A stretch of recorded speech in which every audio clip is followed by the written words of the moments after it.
तरंग संग जटा जूट में गोरे रंग सोहे अंग पर भुजंग। तरंग संग जटा गोरे रंग सोहे अंग पर भुजंग। जटा जूट संग में गोरे रंग सोहे, हाँ गोरे रंग सोहे हो, गोरे रंग सोहे अंग पर भुजंग। तरंग संग जटा जूट में गोरे रंग सोहे अंग पे भुजंग। तरंग संग जटा जूट में गोरे रंग सोहे अंग पर भुजंग। तरंग संग जटा जूट में गोरे रंग सोहे अंग पर भुजंग। तरंग संग जटा जूट में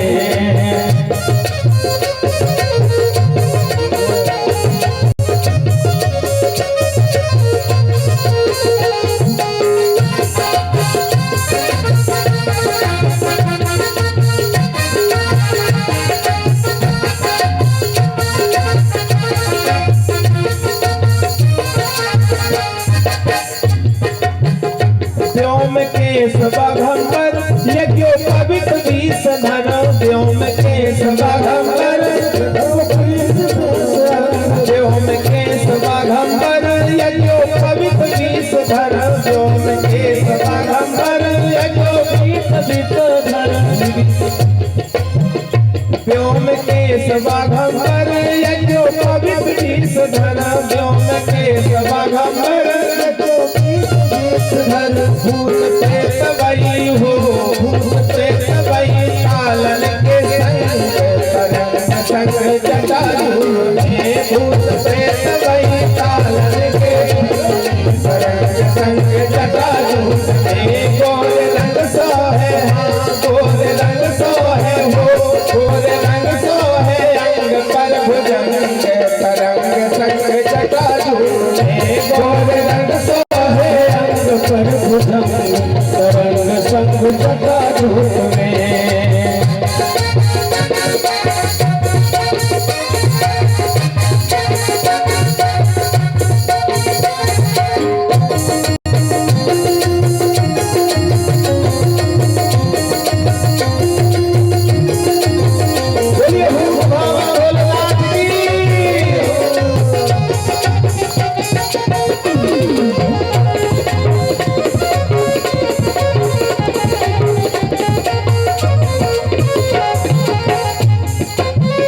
मुंडमाल चंद्रभाल महाकाल विकराल। मुंडमाल चंद्रभाल महाकाल विकराल। मुंडमाल चंद्रभाल महाकाल विकराल। मुंडमाल चंद्रभाल महाकाल विकराल। मुंडमाल चंद्रभाल महाकाल विकराल। मुंडमाल चंद्रभाल महाकाल विकराल। लाल लाल अखियाँ हो,